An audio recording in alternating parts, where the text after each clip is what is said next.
On ne divorce jamais du jour au lendemain. Une séparation n'arrive pas du jour au lendemain. À partir du moment où une personne formule l'envie, l'intention de se séparer dans une relation, ce n'est pas à ce moment-là qu'elle l'a décidé. Elle l'a décidé depuis un certain temps. En tout cas, l'idée a eu le temps de germer dans son esprit. Elle a eu le temps de se faire à cette idée-là avant de venir vous le dire. Mais qu'est-ce qui fait qu'à un moment donné, on en arrive à cette séparation? C'est tout simplement, ou alors à cette intention de vouloir mettre fin à quelque chose que l'on partage avec une personne. C'est tout simplement parce qu'il y a un cumul, une accumulation de plusieurs choses, une répétition de plusieurs choses qui se font dans le temps et dans la durée, qui font qu'à un moment donné, la personne se rend compte qu'en réalité, elle n'est peut-être pas à la place où elle voulait, où elle sent qu'elle pourrait être. À tort ou à raison, on peut dire ce que l'on veut, mais toujours est-il que c'est ça le fait. Et je vais vous expliquer donc ces éléments-là, qui sont souvent au quotidien très, voilà, qui semblent très bénins, des choses qui peuvent être considérées comme très banales, et qui sont en fait des munitions pour le divorce que vous risquez de vivre tôt ou tard, pour la séparation que vous risquez de vivre si vous continuez à mettre ces munitions-là, ces petites bombes dans votre relation qui finiront par faire exploser cette relation. Mais avant d'aller plus loin, j'espère que vous êtes en pleine forme. J'espère que vous allez vraiment bien. Mon nom est Yannick TM. Je suis un semeur de pépites et de grains de conscience. Ça veut dire qu'ici, je ne vous donne pas de leçons, ok? Je ne vous dis même pas la vérité.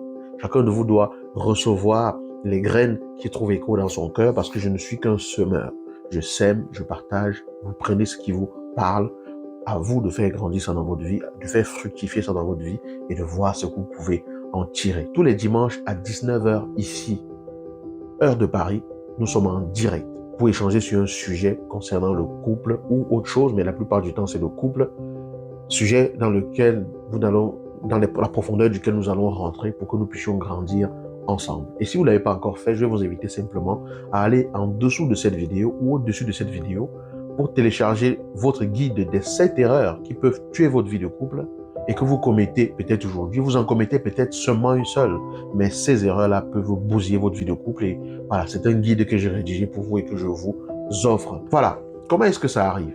Comment est-ce qu'on en arrive au point de se dire, maintenant il faut qu'on arrête? Vous êtes en couple peut-être depuis très longtemps, ou alors depuis peu, mais toujours est-il qu'il arrive un moment donné où une personne se dit, je ne veux plus continuer, je veux qu'on arrête et tout. En général, ça n'arrive pas du jour au lendemain. Parce que lorsqu'on a décidé de s'engager avec une personne que l'on aime, quelqu'un à qui on tient, en général, quand on se projette dans sa vie, on se projette toujours avec cette personne dans sa vie. Vous voyez ce que je veux dire? Réfléchissez, analysez un peu. La fois où vous avez vraiment aimé et que vous vous êtes dit, waouh, ça c'est la personne avec qui je veux construire, et que la personne vous a dit, oui, je veux qu'on avance ensemble, à partir du moment où vous avez eu le OK de cette personne et que vous êtes tous les deux d'accord pour avancer ensemble, vous ne vous projetez pas loin sans cette personne. Parfois même, et dans beaucoup de cas, c'est même parce que vous ne vous imaginez pas avancer sans cette personne que vous comprenez que cette personne-là, c'est la personne avec qui vous voulez vivre, avec qui vous voulez vieillir, si Dieu vous donne longue vie, avec qui vous voulez atteindre des choses dans votre vie. D'accord? Donc, en général, quand on est dans cette énergie-là, quand on est assuré du fait que c'est la personne et qu'on choisit, que l'on accepte de s'engager, on se projette en général loin. À un moment donné, ce qui va se passer, c'est qu'il y a des choses qui vont arriver dans la relation et qui vont faire que cette projection-là qui vient du fait qu'on se sent bien dans la relation risque d'être remise en question. Pourquoi? Parce qu'à un moment donné dans la relation, on se sent plus bien. Je me sens bien et je suis tellement bien avec toi que je ne vois pas comment je peux construire sans toi.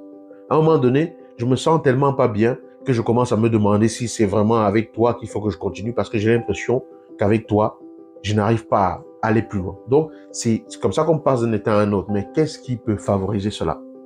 Le divorce n'arrive jamais du jour au lendemain.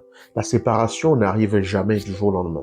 Ce qui se passe, c'est que c'est dans vos attitudes, dans vos comportements que dans beaucoup de cas, vous allez semer graine par graine les fruits de ce qui vont finir, les graines par graines, les semences des fruits que vous allez finir par récolter et qui vont être en rapport avec la séparation.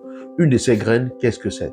C'est simplement le fait de ne pas être dans l'accueil et dans l'écoute de ce que l'autre vous dit. Votre partenaire vous dit un truc, au lieu d'écouter ce que l'autre a à vous exprimer, vous banalisez en disant par exemple, ah, ça c'est rien. Ah, franchement, je ne comprends pas comment tu peux penser comme ça. Franchement, je ne comprends pas comment on peut réfléchir de la façon dont tu réfléchis. Donc, la personne va se dire, ah, tiens, je lui exprime quelque chose que je ressens et tout ce qu'il ou elle trouve à faire, c'est banaliser. Ou alors, la personne va vous dire quelque chose, vous allez juger. Vous allez dire, franchement, je ne pouvais pas imaginer que tu es ce genre de personne. Je ne pouvais pas penser que toi, comme ça, là, aussi chrétienne ou chrétien que tu es, tu pouvais réfléchir comme ça, que tu pouvais même avoir des envies de ce genre. Vous allez juger la personne. Et il est important que vous compreniez que chaque fois qu'une personne vient vers vous, c'est parce qu'il y a un élan en elle qui fait qu'elle a envie de vous partager quelque chose, elle a envie de vous dire quelque chose. Et quand elle vient vers vous par rapport à cela, ou bien pour exprimer cela, et que vous banalisez, qu'elle ne se sent pas accueillie, qu'elle ne se sent pas respectée dans ce qu'elle a à partager, qu'elle ne se sent pas acceptée et aimée pour ce qu'elle est, ou qu'elle se sent jugée, elle perçoit le rejet. Et ça entraîne de la frustration, ça entraîne même des blessures pour certaines personnes, et ça refroidit. Donc, à chaque fois que il va y avoir la personne va être un peu chaude pour venir vous partager quelque chose, vous allez la refroidir en banalisant. Vous allez la refroidir en lui montrant que c'est pas comme ça qu'il faut faire. Vous allez la refroidir en la rabaissant, parfois même il y en a même qui vont jusqu'à insulter. Et du coup, ce qui va se passer, c'est que les choses vont se refroidir en cette personne. Elle va se rendre compte que quand elle essaie ça, tac, vous bloquez. Elle essaie ça, tac, vous rejetez. Elle essaie autre chose, tac, vous banalisez. Elle essaie autre chose, vous insultez. Et du coup, avec le temps, cette personne qui reçoit ces pics au quotidien va commencer à un moment donné à se dire, en réalité, je ne me sens pas à l'aise de pouvoir exprimer ce que j'ai exprimé à ce monsieur ou à cette dame. Je ne me sens pas à l'aise de pouvoir ouvrir mon cœur parce que je ne suis pas accueilli. Accueillir quelqu'un ne veut pas dire être d'accord avec ce que la personne dit. Ça veut dire donner le droit à la personne d'être ce qu'elle est. Donner le droit à la personne d'exprimer autre chose que ce que nous on défendrait. Accueillir vraiment quelqu'un, c'est montrer à cette personne qu'elle a de la place dans la relation pour exprimer ce qu'elle a exprimé, même si on a un désaccord. Le couple, c'est même pas un ring de boxe. On n'est pas là pour se battre. Le couple, c'est un environnement dans lequel chacun doit pouvoir exprimer toutes ses couleurs. Lorsque l'on froisse une personne, lorsque l'on dénigre une personne, lorsque l'on rabaisse une personne, lorsque l'on juge une personne, lorsque l'on banalise les souffrances d'une personne, c'est autant de choses qui refroidissent cet élan-là qu'il y avait en vous. C'est autant de choses qui refroidissent cette sensation que la personne avait au départ de vous dire, de se dire, je suis bien avec lui, je suis bien avec elle, je me projette avec elle. Et à force de faire ça, qu'est-ce que vous vous entraînez? Qu'est-ce que vous entraînez en réalité? Vous entraînez un truc qui est désastreux pour chaque relation. Vous rompez la connexion entre vous. Parce qu'il n'y a pas de relation de couple profonde, sincère et harmonieuse sans connexion. La connexion, c'est lorsque l'autre ouvre son cœur, tend un pont vers vous et sent que votre cœur accueille le sien. Écoutez très bien. La connexion, c'est lorsque l'autre ouvre son cœur, tend son cœur vers vous et sent que vous accueillez son cœur. Et on n'accueille pas en rabaissant. On n'accueille pas en insultant. On n'accueille pas en dénigrant. On peut ne pas avoir le même avis. On peut ne pas être d'accord. Mais l'accueil qui permet à l'autre de sentir que même dans sa différence, elle n'est pas jugée, il n'est pas jugé, il est accueilli et tout. C'est la chose la plus puissante sur laquelle, si jamais je devais vous dire, concentrez-vous sur une chose dans votre relation, c'est de vous entraîner à montrer à l'autre que vous l'accueillez dans la différence qui est la sienne. Parce que quand quelqu'un se sent compris, accueilli, accepté dans une relation et se sent pleinement à l'aise, cette personne naturellement est elle-même. Et il n'y a pas d'endroit le plus sain pour vivre en harmonie qu'un endroit où on peut être soi-même, où on n'est pas jugé, où on est accepté malgré ses opinions différentes, malgré ses désaccords par rapport à un sujet et tout. C'est ça véritablement l'amour. Accepter simplement l'autre, accueillir l'autre. Donc quand vous n'êtes pas dans l'accueil, quand vous dénigrez l'autre, vous êtes en train de rompre la connexion. Donc, supposez que vous êtes connecté à l'autre par des fils comme ça qui vous relient l'un à l'autre et qui font que vous arrivez à communiquer, transmettre l'un à l'autre ce que vous ressentez et tout. Chaque fois que l'autre essaie de passer par un de ces courants de connexion pour vous parler et que vous agissez comme ça, vous bloquez. Donc, vous bloquez la connexion et vous la détruisez à petit feu, petit à petit, jusqu'à ce que la personne émotionnellement, elle va commencer à se dire que ce n'est pas auprès de vous qu'elle a quelque chose à partager. Elle va commencer à se détacher émotionnellement. Elle va commencer à aspirer à une réalité différente de ce qu'elle vit. Même si ce n'est pas avec quelqu'un d'autre, elle va simplement aspirer, par exemple, à être seule au lieu d'être avec quelqu'un qui, dans ses commentaires ou dans ses partages, dans ses expressions, ne fait que lui rappeler la froideur, ne fait que lui rappeler le rejet ne fait que mettre dans son esprit qu'elle ne vaut peut-être pas grand-chose. En tout cas, quelqu'un qui ne lui renvoie pas la sensation d'être aimé. Et c'est comme cela que l'idée de se dire ma vie pourrait peut-être être différente sans cette personne va germer dans son esprit. Au début, cette personne va se dire non, non, non, non, il faut que je me batte pour mon couple, il faut que je me batte pour sauver mon couple et tout. Mais elle va avoir la sensation en se battant et tout que ça ne donne peut-être pas de résultat. Et à un moment donné, elle va commencer à se dire finalement, ça ne marche peut-être pas comme j'imaginais qu'il faut que ça marche. Et l'idée va commencer à germer en elle, comme une graine qui pousse et qui va donner des fruits. Et au fur et à mesure, elle va se représenter véritablement le fait de vivre une vie sans vous à ses côtés. Elle va commencer à se représenter comment elle pourrait se débrouiller sans vous, comment elle pourrait gérer les choses que vous gérez sans vous, comment est-ce que sans vous, elle arrivait même à se débrouiller. Elle va commencer à se dire que tant qu'il y a de la vie, il y a de l'espoir et que de toutes les façons, si vous n'êtes plus ensemble, elle pourra toujours se relever et continuer. Parce que vous serez arrivé à un moment où elle préfère être sans vous qu'avec vous. Elle préfère être sans vous et libérée de toutes ces occasions de déconnexion qu'être avec vous sans être connecté. Donc, il est important que vous compreniez cela. La connexion de cœur à cœur dans une relation, c'est fondamental. Donc, demandez-vous aujourd'hui, est-ce que vous êtes dans l'attitude qui permet que votre partenaire se sente connecté à vous? Est-ce que votre partenaire se sent accueilli? Est-ce que votre partenaire se sent compris ou comprise? Est-ce que votre partenaire se sent écouté? Entraînez-vous à cela, c'est très très important. Et c'est vraiment dans les choses, les petites choses du quotidien qu'il faut le faire. C'est pas quand la partenaire ou le partenaire vient dire il y a quelque chose qui me dérange, vraiment je n'arrive pas à dormir et tout que vous allez tendre l'oreille. Quand il dit ça, bien sûr vous devez tendre l'oreille. Mais entraînez-vous déjà dans les petites choses. Quand votre partenaire veut simplement vous partager une simple chose de son quotidien, une simple chose de la journée, même si ce n'est pas quelque chose d'extraordinaire, à partir du moment où l'autre veut vous partager cela, ça veut dire que c'est important pour l'autre de partager avec vous. Parce qu'en partageant avec vous, elle cherche à connecter avec vous. Mais si vous banalisez, si vous n'accueillez pas, si vous rejetez, là, vous êtes en train de casser la connexion. La connexion, c'est pas un gros truc à faire comme ça et puis on dit la connexion est là, c'est fixé. La connexion, c'est des petits trucs tous les jours, dans des petits gestes le plus infimes que vous arrivez à montrer à l'autre que je suis dans l'accueil par rapport à toi. Je tends l'oreille par rapport à toi. Bien sûr, est-ce que ça veut dire que vous allez toujours être disponible lorsque l'autre vient pour vous partager quelque chose? C'est pas ce que ça veut dire.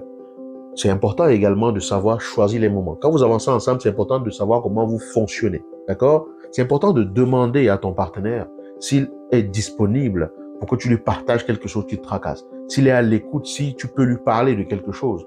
OK? De demander à ta partenaire si elle est disponible de quelque chose que tu partages.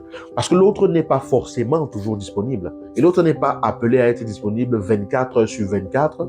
Parce que chacun a des émotions et des idées qui lui traversent la tête, des préoccupations dans sa tête. Et parfois, l'autre n'est pas forcément disponible. Parfois, l'autre est simplement épuisé. Donc, c'est important de savoir que ce n'est pas parce que je veux exprimer quelque chose que l'autre doit forcément être disponible tout de suite. Mais c'est important quand même que l'autre en face arrive à vous faire comprendre que il ou elle n'est pas disponible sans que vous receviez un message de rejet. Ça veut dire que si tu n'es pas disponible pour accueillir quelque chose, c'est important. Déjà, de comprendre que si la partenaire ou le partenaire veut te partager quelque chose, c'est que ça veut dire que c'est quelque chose d'important. C'est une recherche de connexion et que tu ne dois pas rompre cette connexion. Mais si tu n'es pas disponible, tu peux exprimer à l'autre que tu aimerais pouvoir être vraiment disponible parce que tu aimes être là pour lui. Tu aimes être là pour elle, mais qu'elle là tout de suite, c'est un peu compliqué. Et tu lui proposes de pouvoir le faire après. Et là, ce sera avec joie que tu pourras vraiment passer ce moment avec elle ou avec lui. Ça permet à l'autre de comprendre qu'elle n'est pas en train d'être rejetée, que tu n'es pas en train de ne pas considérer ce qu'elle a à te partager ou ce qu'il a à te partager, mais c'est simplement que maintenant, tu n'es peut-être pas disponible et tu aimerais avoir toute ta disponibilité pour pouvoir, avec cet autre-là, passer ce moment qui va lui permettre d'exprimer ce qu'il ou elle a exprimé. D'accord? Donc, parfois, c'est simplement que les gens ne sont pas disponibles quand on veut partager certaines choses et du coup, ça peut créer des tensions alors qu'on peut désamorcer ça très facilement. Comprends que ton partenaire ou ta partenaire ne peut pas toujours être disponible à 100% quand tu veux partager. Veille à ce que les conditions soient réunies, que le moment soit bien choisi lorsque tu as quelque chose à partager. Si c'est urgent, tu peux exprimer que c'est urgent, mais ne sois pas dans la condamnation lorsque l'autre n'est pas forcément disponible. Quand on avance dans la relation et que l'on veille à maintenir une certaine écologie et que l'on veille à maintenir une certaine cohésion d'ensemble, pas seulement moi, mais l'ensemble et que l'autre aille bien et que l'autre aille également bien, on apprend à accepter que peut-être tout de suite c'est pas le bon moment parce qu'on pense également à l'autre, parce qu'on pense au fait de ne pas trop envahir également l'autre, de lui laisser la possibilité de pouvoir être disponible également. Donc, ça se joue dans les deux cas. Mais, ça c'était une parenthèse. L'idée de cette vidéo, c'était seulement de vous dire que la séparation dans votre relation ou dans une quelconque relation n'arrivera pas du jour au lendemain. Elle arrive parce qu'il y a une succession de choses qui ont tué la connexion, qui ont détruit chaque fil de connexion entre vous au point où la connexion, c'est comme une encre qui vous retient ensemble. Mais quand vous brisez tous les liens de la connexion et que les liens sautent et que tout se sépare, à un moment donné, qu'est-ce qui vous retient? Rien ne vous retient plus. Et l'autre peut simplement se détacher. Tant que vous êtes vraiment connecté à l'autre, vous êtes comme ancré avec l'autre et vous pouvez vous élever ensemble. Mais lorsque ces différents fils de connexion sont simplement rompus et levés, la séparation se fait et bam, la nouvelle tombe. L'autre vous annonce qu'il est temps que vos chemins se séparent et vous vous dites, mais comment ça se fait? Mais sauf que ça ne s'est pas fait en un jour. Cela a pris son temps. Voilà, donc restons vigilants. Construisons consciemment au quotidien. Voilà ce que je voulais vous partager dans cette vidéo qui est un peu longue, on est à 16 minutes et tout, mais c'est vraiment important ce que j'ai voulu partager ici et j'espère que vous allez y trouver un quelconque intérêt, un intérêt qui vous permet vraiment de réaliser et de grandir. Et ce sont simplement des graines, prenez-les, semez-les et surtout, s'il vous plaît, j'ai un truc à vous demander. Si vous m'avez regardé jusqu'ici, c'est que ça veut dire que la vidéo vous a intéressé. La vidéo vous a parlé jusqu'au bout. Alors, partagez-la. Vous ne pouvez pas regarder la vidéo jusqu'ici et ne pas la partager. Vous ne pouvez pas faire ça. Alors, je vous dis à dimanche pour notre live, 19h, heure de Paris. À bientôt. Ciao.